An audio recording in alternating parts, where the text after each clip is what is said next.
এক পোড়ো বাড়ির সামনে দাঁড়িয়ে আছি। গা ছমছম একবার পরিবেশ।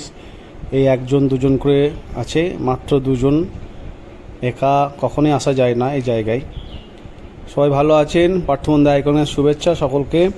এটা আমি চলে এসেছি এক ঐতিহাসিক পুরনো রাজবাড়ি। এই রাজবাড়িটা ভিতরে এইদিকে যেতে হয়, ওটা প্রথমের দিক অংশ। আর এখানে রাজা রাজাদার ব্যাপার ছিল আগে। আপনি দেখাশোনা করেন? ইনি ব্যাপারটা বোঝাচ্ছেন যে কে আছে কে থাকে। করেন তো? আরো লোক আছে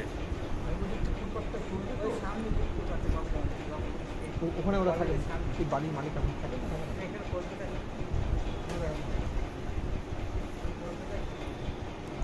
কখন আসেন ওরা? ও হ্যাঁ, আচ্ছা।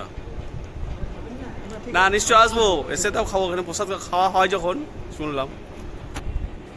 ইনি হচ্ছেন এই রাজবাড়ি দেখাশোনা করে। এই রাজবাড়িটা অন্দরমহলে রাজকীয় ছিলই, আগে বোঝাই যাচ্ছে দেখে।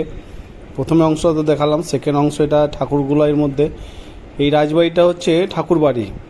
রাজবাড়ির যে অংশ এটা হচ্ছে ঠাকুরবাড়ির অংশ। এখানে কিন্তু জগন্নাথ দেবের মন্দির আছে, এর ভিতরে জগন্নাথ দেবের পুজো হয়। আর এই রাজবাড়ির মধ্যে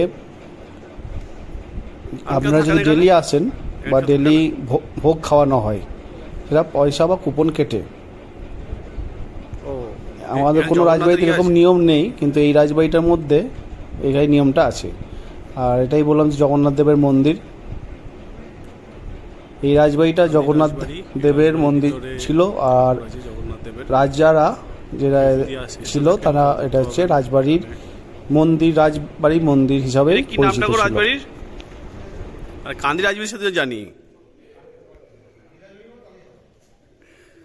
এটা মুর্শিদাবাদ কান্দি রাজবাড়ি। এই দাদা আমাদের গাইড, এই দুজন গাইড আমাদের দেখাতে নিয়ে এসছে।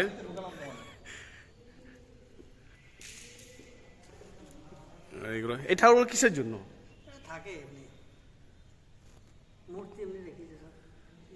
ও আচ্ছা আচ্ছা, সব মূর্তি আছে। এটা আগে রাজবাড়ি ছিল সব। এখানে মূর্তি, সব মূর্তিগুলো আছে হয়।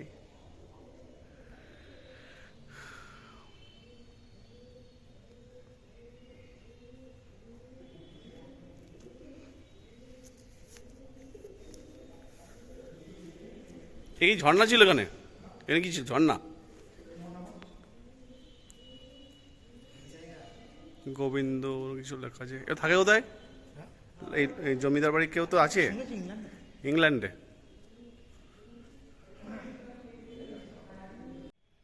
তো রাজবাড়িটা তো ভিডিওর মধ্যে বলেই দিলাম যে কোথায় অবস্থিত, কোথায় আছে। আপনারা আসতে পারবেন এই জায়গাটা। আর এই জায়গায় এলে এখানে কুপন কেটে খাওয়ার ব্যবস্থাও আছে। খুবই সুন্দর রাজবাড়ি, মুর্শিদাবাদের মধ্যে। এখান থেকে বহরমপুরও কাছে, আজিমগঞ্জ, জিয়াগঞ্জে যেতে পারবেন।